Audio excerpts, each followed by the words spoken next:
Bonjour, je suis Geoffrey Benmergui, expert comptable et associé du groupe Ferroarib Expertise. Bonjour, moi c'est Yazid Tounsi, expert comptable et associé du groupe Ferroarib Expertise. Nous allons vous présenter les principales mesures de la loi de finances 2021 dans un format court et inédit. Vous avez bien évidemment attaché à cette vidéo un exemplaire PDF qui vous apportera tous les éclairages possibles. Première partie, fiscalité des particuliers. Premier point, revalorisation du barème de l'impôt sur le revenu. La loi de finances 2021 a prévu une revalorisation de 0,2% des tranches du barème de l'impôt. Comme vous pouvez le voir à travers le tableau, le barème progressif de l'impôt, applicable à compter de l'imposition des revenus de 2020, comporte toujours 5 tranches de revenus. Toutefois, le taux de la deuxième tranche de ce barème passe de 14% à 11%. Deuxième point, la réduction d'impôt Pinel.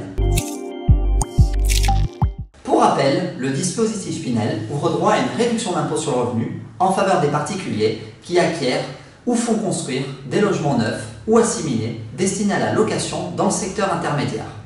Le dispositif sera prorogé jusqu'au 31/12/2024. On note à travers ce tableau une réduction progressive du taux pour les investissements réalisés en 2023 et 2024. Ce dispositif sera sûrement supprimé à compter de 2025. Troisième point, les dons aux organismes d'aide aux personnes en difficulté.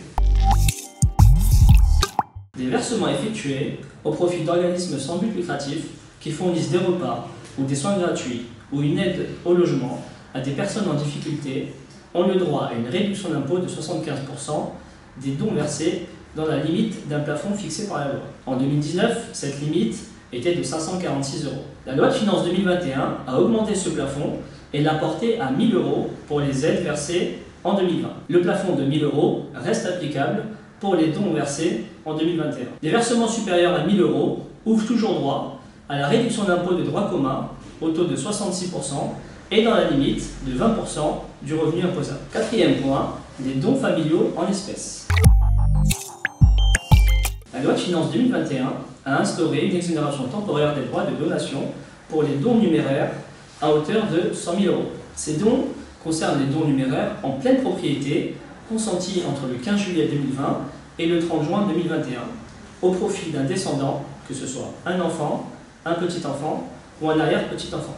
Ou à défaut de descendance, le don peut être effectué aux neveux et nièces. Par exemple, un père qui a 4 enfants pourra donner au maximum 100 000 € aux 4 enfants, soit 25 000 € chacun. Les dons reçus par la descendance doivent être affectés dans les 3 mois, soit à la souscription au capital d'une entreprise européenne dans laquelle le donataire doit exercer son activité professionnelle et ce pendant une durée minimale de 3 ans à compter de la date de souscription, soit à des travaux de rénovation énergétique réalisés dans la résidence principale du descendant ou à la construction de sa résidence principale. Attention, ce don ne peut pas servir à l'acquisition de la résidence principale.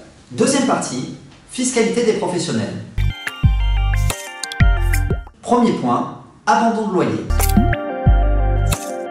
La loi de finances instaure un crédit d'impôt au profit des bailleurs qui consentent au 31/12/2021 des abandons de loyer au titre du mois de novembre 2020 aux entreprises locataires particulièrement touchées par les conséquences de la crise sanitaire. Comme tout crédit d'impôt, il existe des conditions cumulatives que vous retrouvez directement sur notre PDF. Au niveau du calcul du crédit d'impôt, le crédit d'impôt est égal à 50% de la somme totale des abandons ou renonciations de loyer. Voyons un exemple.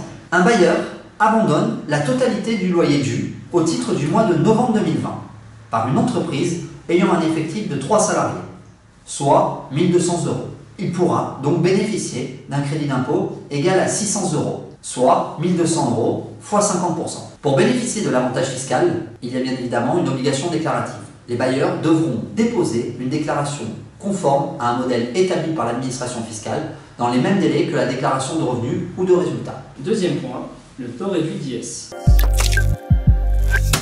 Une société soumise à l'IS peut bénéficier du taux réduit de 15% si elle réunit 3 critères. Premièrement, le capital social doit être entièrement libéré. Deuxièmement, le capital de la société doit être détenu à au moins 75% par des personnes physiques ou par une personne morale respectant elle-même ce critère. Troisièmement, le chiffre d'affaires de la société devait être jusqu'à présent inférieur à 7,6 millions d'euros. La loi de finances 2021 vient de réévaluer ce plafond en le portant à 10 millions d'euros pour les exercices ouverts à compter du 1er janvier 2021. Troisième point, les centres de gestion agréés. La loi de finances 2021 prévoit la suppression de la majoration de 25% à l'impôt sur le revenu pour non-adhésion à un centre de gestion agréé à compter de 2023. Les taux de majoration à partir de l'année 2020 seront successivement réduits pour être définitivement supprimés en 2023. Quatrième point, la CVAE. Pour rappel, la CVAE est due par toute personne physique ou morale exerçant une activité commerciale et réalisant plus de 500 000 € de chiffre d'affaires. La loi de finances 2021 intègre un volet important consacré à la baisse des impôts de production, à commencer par la CVAE. La cotisation minimum était jusqu'à présent de 250 €. Elle est divisée par 2 à compter des exercices ouverts le 1er janvier 2021. Elle sera dorénavant de 125 €. De plus, pour l'ensemble des entreprises, les taux de CVAE sont divisés par 2 à compter du 1er janvier 2021. Cinquième point, exonération de la CFE. La loi de finances 2021 crée une exonération facultative de la CFE d'une durée de 3 ans en faveur des entreprises qui procèdent à la création ou à l'extension d'établissements. L'exonération s'applique sur demande du contribuable dans les délais prévus dans le formulaire 1447C à souscrire avant le 1er janvier de l'année suivante. Sixième point, le carry-back.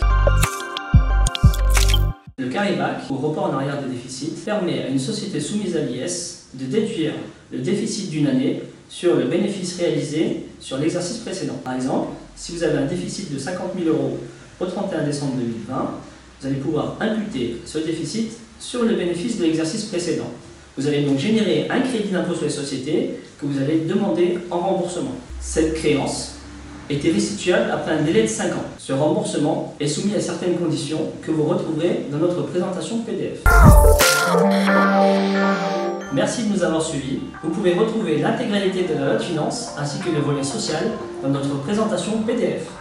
Si vous avez des questions, nous sommes bien évidemment à votre disposition. N'hésitez pas à contacter nos équipes, nous sommes là pour vous.